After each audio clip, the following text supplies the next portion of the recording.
All right, Josh. This is what the people pay us for. This is what the people want. Full Swing Review, episode 3 and 4. Out of the gate, episode 3 covers Wyndham Clark, very relevant. Just talked about him for the last 30 minutes. And our boy Joel Damon, who I think you put it best. We all know a Joel Damon. Good old Joel. We'll go through that. Episode 4, very much Tom Kim. I think exclusively Tom Kim. Yeah, it was really the one that's been episode, exclusive. Mm-hmm. But an interesting cat nonetheless, and a lot to talk about. And we'll power rank the wives. We've got new wives to power rank. Excited about that. There's a new number 1. I'm glad you brought that up. My wife has opinions too. I want to share those with you. So I'm glad that's going to be on the agenda. 1. Okay. I can't wait to hear it. All right. So, Josh, let's start out of the gate, episode 3. All about mental health, the mental approach to the game. The mental game, I believe, is what it's called. This episode. You loved it, didn't you? I did. This is the full Pro V sleeve for you, isn't it? It's not, because I've seen them all. And Okay. that's a disservice to the audience, but it gets better. All right. I love hearing the different struggles that these players have. I love learning about the background that plays into those struggles, where it took their career, and then ultimately how they resurrected. And so here we have 2 storylines. One of them is someone really on the up and up, and that's Wyndham, right? What'd you think of Wyndham, the kind of whole arc that they start to review and go through with him? First of all, let me say this. They have nailed how they are producing and the cinematography. Yeah. They've nailed it. Like it's night and day from last year to kind of slowly reveal that both Wyndham and Damon, if you know them both, you know this, but most casual viewers do not. And my wife was blown away that they both lost their mothers at a young age. They don't reveal that right away. They don't kind of use it like a news story and like, we're going to frame, like they let that peel itself slowly. And it was so brilliant how they did it. Wyndham's narrative was compelling to me, and it drew me to him because the way he's handling it versus how Damon may be handling his own. It's trauma. 2 people on very, very different paths. That's right. If you look at the episode, if I'm Wyndham Clark and I watch that episode, I'm very proud of myself. I've come a long way. The future's bright. If you're Joel Damon watching that episode, that's almost like an intervention. Yeah, man. If he didn't already know that episode alone leaves you concerned. Even when it ends. 100%. They ended, it's on the private jet, and him and his caddy are talking. Net and jet. Joel's kind of, yeah, no big deal. You ever been on a private jet? One time. Best experience of my life. I can tell you about it off air. Okay. Nothing sounds scandalous. interesting. Yeah. Well, I'm A-list preferred on Southwest, so that's similar. But even the way it ended, it felt like Damon was doing it for all the wrong reasons. It wasn't because he wanted to necessarily go talk to someone or he was recognizing there was a problem. It was because everyone else in his life was force feeding it down his throat. And he kind of was like, with a beer in hand, like, hey buddy, we're gonna get through this. All right, I'm gonna go back here and chop it up. Just very different approaches to crazy. A very similar problem. And my wife pointed this out as we were watching it today. Like, man, that dude's caddy and his wife basically went on the most watched documentary series in the world right now and called that dude out like it was an intervention. Like, just basically called his wife and his caddy, his best friend, who's also his caddy, if you don't know, but Gino and Joel. But man, that's got to be hard to go back and watch. I thought the same thing. Like, what does Joel think watching this? And they not being afraid to like say it into the camera, like this guy. And his wife even said it, like, Joel, you're probably drinking too much. You know, you're not doing the things that are going to make you successful. Whereas Wyndham, the other side, admitted, I was probably drinking too much. I was probably an asshole. I was probably these things. And I worked on myself. And like Damon just seems to be, and I'm not condemning the dude. We all have our demons, and who knows what's clicking inside his heart. But he's struggling to come to the same place, clearly, that Wyndham got to. And Wyndham struggled to get there too. And I hope that Joel's finish this weekend, which was the strongest performance in a long time. Mm-hmm. We don't have insight into what his mental state is currently, but hopefully that puts him on track if he wasn't already on track It's got to be to something indicative of him getting positive. some help, right? It's got to be. To finish, T12 this weekend on a very difficult golf course. And, he's played well in difficult golf courses. At the U.S. Open a couple years ago, made the cut last year at Oak Hill. They showed him playing poorly in the rain, but at least he was there. Like, I feel like they marked that Oak Hill thing last year as like, well, poor Joel Damon. Like, that dude made the cut at the PGA last year. That was no small feat. So it does feel like that was a big step forward this week. It's something I'm going to watch. He's playing this week at Valspar as well, and I'm certainly going to pay some time with him because I want to He see had what some his game great looks like. quotes. Like again, it's no secret he's one of the more relatable guys on tour. But like he's standing over a putt. And he's like, "Please get a birdie. Please get a birdie. Please get a birdie." And he blows. He is. It past. He's talking to himself over it. Here's the thing. I said it to you in a text. I said, we all know Joe Damon, and some of us probably were or are a Joel Damon. I'm sure I've had my Joel Damon moments. But he just kept saying it. It's playing out publicly on Netflix. He's shooting 76. He's miserable. And it's all in front of the world with this new fame. And I don't know how anybody would handle that. Like, he's not as talented as Wyndham, right? He can't just fall back onto this. He's talented as heck. Obviously, he's a PGA Tour player. But he's not Wyndham from a talent standpoint. And so, like, his bad golf is just, Wyndham's bad golf is going to get him kind of through.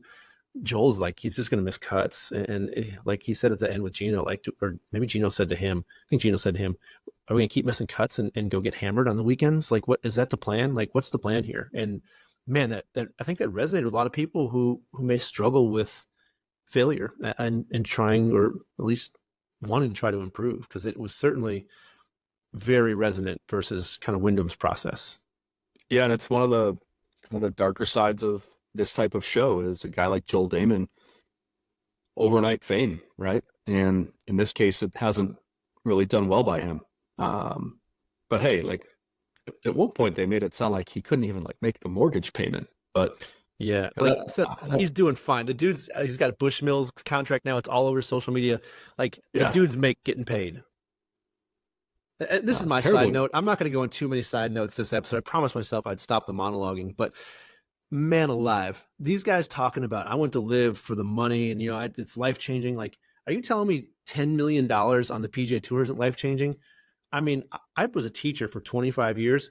I assure you, I never got close to $10 million or $5 million or $3 million in career earnings as a teacher in 25 years. Like a guy who thanks for clarifying that, Josh. Yeah, I just want to make sure y'all know how little teachers get paid. Frankly, if you do the math in your head, you'll figure it out pretty quickly. But the idea that, Joel Damon is going to run out of money here. I mean, the guy made $5 million in the last 2 years on the tour. He's going to be okay even after his expenses. I assure you. And then now with the fame and the sponsorships, his shirt is, MGM Bet over here and Morgan Stanley over there. I mean, the guy's loaded up. He's doing fine. You'd be okay, Joel. Yeah. Seems like the perfect guy to be gambling. But one more thing. It was a great episode. Really loved it. I thought it was, man, what did you think the intensity of the first 2 episodes? I felt like that was a really nice character study. They've done a great job with that this year. What did you think of some of the sound bites from Wyndham's sports psychiatrist? I thought she had some really interesting kind of one-liners and insight into what she was telling him. Sure. And I think one of them being, it was like define terrible, really bad, okay, and acceptable. And really I thought that was an interesting thing to look at. So good. And most sports psychologists, their advice can apply to your life, right? It's just, they're not talking. She is a little bit talking about golf, but she's really talking about you're not going to be good at anything unless you're good with yourself. Like you're just not. And we all can relate to that. Nobody's going to be good at anything until you find peace with yourself, and that's hard. We're all on that journey. And Wyndham, to put himself out there so publicly, I have so much respect for that. And then the fact that Netflix was there just to capture him winning the U.S. Open, they kind of had him on the feature panel for that event, and he goes out and wins it. And the way they kind of play it against Ricky's fall apart last week, and now you see the other side of it. And the hug between Ricky and Wyndham, which they don't show last week, was Ricky saying, "Hey man, your mom would be so proud." And you could kind of feel the whole thing coalescing. Like, what an incredible thing for Wyndham to do, and what an incredible exercise in how to take care of your mental health from Full Swing. Something you didn't think you're going to get from the show at all. There's some real life advice. No, and that's where I implore the listeners, when you watch it, like, they make a point to highlight the fact that Wyndham has every physical trait you could ask for. And he's had it since he was put on the golf radar. And the only thing, it seems, that was holding him back was his head game. And now that he's squared that away, the results are there for everyone to see. It's impressive. He's spectacular, by the way. And, I think you remember last year at Memphis, I followed him for almost 2 days. One day I spent him and Max, I cannot believe I'm forgetting who, Brian Harmon. I spent the whole 18 with them, and his physical skills. I mean, he's a bomb and gouge guy for sure. He's Bryson with, he can putt better. He's Bryson with a better short game, and more relatable, and not crazy. And man, watching him play golf is exciting. It's really exciting. He's a guy, like, watching him play the game. He even said it, like, my mom said, "You're great. Go get it. Never let up." And he is. I'm surprised to hit iron off some of those tees, but he also flushed a 3 iron 270 yards off the 18th hole yesterday, which was phenomenal. Yeah, it was fun to watch those guys go after those last few holes. And the course was set up great for him to do it. And Wyndham kind of did it, and Xander kind of didn't, and that's where you landed. And too bad Wyndham didn't get that last putt to fall, because birdieing 17 and 18 would have been a hell of a way to get into a playoff. Mm-hmm. And credit to, like you said, credit to the work he's done mentally. I do hope Joel's getting there. What a great episode. Fantastic. I gave him a full sleeve of Pro Vs. Brand new. Oh, wow. Yeah, it was awesome. I loved it. I loved every minute of it. Doesn't get much better than that. No, for me, it was the best full swing episode. It's like the Brooks episode on steroids. It was great. I still liked the Brooks one a little better. You're Brooks guy. Because I like the Brooks thing, how he went from the top to the bottom, and then it was going to be, how do I get back up? Wyndham was never really at the top since he was a pro. Really good distinction. I think that's right. But I think Wyndham will be at the top. I think he's headed that way. I was down on him. You remember last year's US. I don't know if you were the pod last year for the US Open, but I definitely was not a fan of him last year at the US Open. I felt like he's kind of an also ran winner. And now I've done a 180. Like, this dude is legit. He's elite. I'm a Wyndham fan. I give this episode Pro V 1X's. Okay.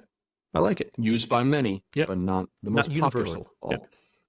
Now, who stole the show, and we'll end this episode review with Joel Damon's wife is the #1 power ranking right now. Like, her wit, her ability to call it how she sees it. I think it's a stark difference between, the Jenna Sims, the Paulina Gretzky's. I love her to death. Like, they're shotgunning champagne. My wife was blown away. She's like, I can't believe we just watched an episode with Paulina and Jenna, and now you have just like, oh, I can relate to this woman. Like, my husband's a clown. I can, tell him where the bear shits in the buckwheat when he needs to. Like, I'm like, my wife was blown away. I was like, oh, there's normal wives? There's normal tour wives? I'm like, yeah, just like you. Most of them are. They're not all Paulina. It was awesome. Yeah. Hey, pal, you're screwing up. Figure it out, because you're screwing a lot of people over in the process. Also, Jenna's never seen that to Brooks. The type of thing my wife would do with a glass of red wine in her hand. Like, you've been drinking too much. As she's sipping red wine. I'm like, okay, you're the great enabler. That's great. So that was fantastic. You're right. She's definitely moved up the ranks, the power rankings. Gino Bonelli's wife, though, may need a little bit of work on her tact. I think that's the one I probably would rank lower than maybe the others. So we got a little Gino Bonelli. I don't have a ranking for Gino's wife. Okay, good. Fine. You shouldn't. All right. Let's move into Tommy Kim. Like a kind of a departure of what the series is done. It was focused solely on Tom Kim. Yeah, a unique, interesting choice to do that. I'm interested to hear your take on it. I liked it. I think it's the weakest of the series. Not much there. I loved it. Funny guy. Now, I loved it for the same reason. I know exactly what we're going to say. We're saying it at the same time mentally. It's like the thing we love most about this episode was the fact we got to watch him walk through the locker room at Augusta National and try to figure out where the heck he was. I shouldn't be in this room. We got to see him in the I froze. I paused the Augusta grill room scene, and I tried to what can I see? Like, they blurred the people's faces, but I'm like, okay, what's in there? What's on the walls? Like, what kind of wood are they using on their chairs? Like, I went bananas trying to figure out every little inch of Augusta National's clubhouse. God bless Augusta for letting the Netflix camera actually walk with that clown into the champions locker room where he definitely should not have been. Loved it. I could not get enough of it. I wish there was a whole episode of him just stumbling into places like, oh, here's a crow's nest, or hey, here's the kitchen. Like, I just want to, here's the menu for the champions dinner. I want to see all of it.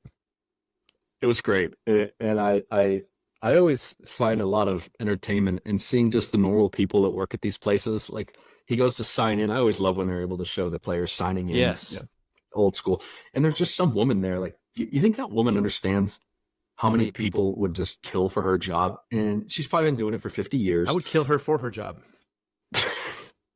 I'm just no joke, man. I just want to do it so bad. There you go. I'm gonna volunteer there someday. It's gonna happen. I hope you do, man. Maybe you can get your own tour of the clubhouse, the players' lounge, as he was looking for. I can't wait. So here's my takeaway. I'm gonna make it quick. I watched the 2 episodes first time back to back. I only watched Tom Kim episode 1 time because I just felt like it's fine. You know, we're watching a young kid trying to be taken seriously by his peers, but acting very unseriously. So I think we had 3 different golfers we explored in these 2 episodes. Wyndham, a really serious guy. Like, he is a serious golfer. Joel Damon, unserious, right? He just can't get out of his own way. And Tom Kim caught between those 2 worlds. The talent of, Wyndham, maybe even more talented, but just can't quite get the serious mental side. Not the same way that Joel Damon's unserious, but Tom didn't seem like I would use the word, he's oblivious. He's oblivious. He was very into, like, I want to eat. I want to be liked by the guys. Like, that was very important to him. And you're not going to beat those guys if you want to be liked by them. I want to end it with this question to you. Is Tom Kim too nice to be considered a major threat? He's too nice to be considered a major threat, but he's too talented not to be. Like, he's just uber talented, dude. On Sunday, it's down to him and John Rahm. Let's just say it's at Augusta to make it easy for the conversation. You think Tom can batten down the hatches and take things seriously enough to go toe to toe? He's 20 years old. Maybe in 10 years. They're certainly not right now. 2 of Tom's 3 wins were at Las Vegas, which is basically an elevated hit and giggle. It really is. And so, like, you don't have to, like, be full on grind mode. Half the guys are hungover and the other half are pissed off. They lost half of their earnings from the previous week there. So until he wins a big event, which he hasn't done yet, he really hasn't contended, I'm not going to take him too seriously from that standpoint. You're exactly right. He's just young. He's not mentally in a space where he can go out and beat. I think JT said it well, as much as he's been maligned. I may be your friend, but once we tee it on the first tee, I want to beat you. No matter if it's a practice round, like, I want to beat you. And I just don't know if Tom's wired that way. And I think you have to have a little bit of that dog in you. That I want to beat the next guy over to ascend to the top of the world rankings. And I think the only way that he's going to get that is these guys that he's buddies with are at one point going to step on his throat, and he's going to sit back after the round and be like, all right, like, if I'm not 20 anymore. Well, hell, man, is serious. When we were 20, we couldn't do that. Like, I'm going to give the dude the benefit of the doubt. He's won 3 times. Like, let's go ahead and give him a few years. Like, the dude is uber talented. He can barely drink. I think he just turned 21. Like, man, if you just judged me when I was 21, you'd be like, that dude's not going to be able to, like, he doesn't even know how to make his own bed. Like, it was a freak show. I was sleeping on an air mattress in a slum. So I can't judge Tom Kim. I can say I can recognize the immaturity in him. He can't control his eating. He loves food. He made that really clear. Well, he goes stumbling. I never related to anything more. He goes stumbling into the mud puddle, at the PGA Championship. I love them playing through that and how he kind of ate that up in the locker room afterwards. He kind of enjoyed the attention that got him a little bit. And it was a funny moment, but it was also kind of embarrassing. But then also reminding us that the dude finished second at the Open last year. With a bad ankle. Like, I forgot all of that. Like, oh crap, he's so talented that on a bad ankle, he finished second in a major championship. And so, like, you got to kind of take that somewhat seriously, even if he's not taking himself totally seriously. Yeah. So all right. That's my take. I think that's a great episode. That's a good point. That's a good episode. I give it like a true soft. Yeah. It's tour response. The tour response. That's good. That's kind of where I would be with it. Kind of a good tour response. Like, hey, man, if I've got to reach in the bottom of the bag to fish out a water ball and it's a tour response, I'm good with that. If I'm playing 10 at Nashville Golf into the wind, I might grab the tour response just so I don't feel bad if I lose it. And I can still feel good about playing it. So, yeah, I'm there with it. I can't wait to see what's next, though. I can't wait to mine into this next week if it gets better. It was really good this week. The Ryder Cup episodes are just... Can't wait to talk about them. All right, man. Well, as we wrap things up, I want you to give me one dark horse. I think we've talked about the favorites for Augusta because I think the next 3 weeks we're here in Florida and then 2 in Texas. And I don't think we're going to see a lot of the big names, at least all together. They all may play one more time before Augusta. Give me a dark horse, someone that is on your radar, but may not be a betting favorite or at the top of anybody's list for Augusta National, which is less than a month away. Ludwig. Oh, so sexy. His first major, maybe the Fuzzy Zeller winning the first major you ever Hold played on, in. let me ask. I should know this because I'm a podcast host for golf, but he is in the Masters, correct? Yeah. Oh yeah, he won a tournament Okay. last year. He's got the tournament exemption, so he is eligible for all the majors. Man, he is just a cool cucumber. There was a moment every time he was hitting a shot, he was just unflappable. And as soon as he gets a tailor that can hit him some pants, that go below his ankle bone, he's really going to be something to reckon. I mean, either that or He's just European. Go with the joggers, dude. Like, just don't wear the cuffed pants that go above your ankle bone. I know you're 6'7". I know you're probably growing on the golf course, but yeah, that's a great pick, dude. I'm with it. I'm going to actually second the Ludwig. I'm in. On that note, Mike, great job. Thanks for joining us this week. Any parting words to our people? Play more golf because it goes away quickly. Thank you. There's very deep in an episode that was very deep on mental health. That's a good one to wrap up on. So everybody, thanks for joining us. We'll do it again next week. We'll take a look at my visit to the Valspar, and we're going to cover episodes 5 and 6 of Full Swing. See you next week, everybody. Boom. 50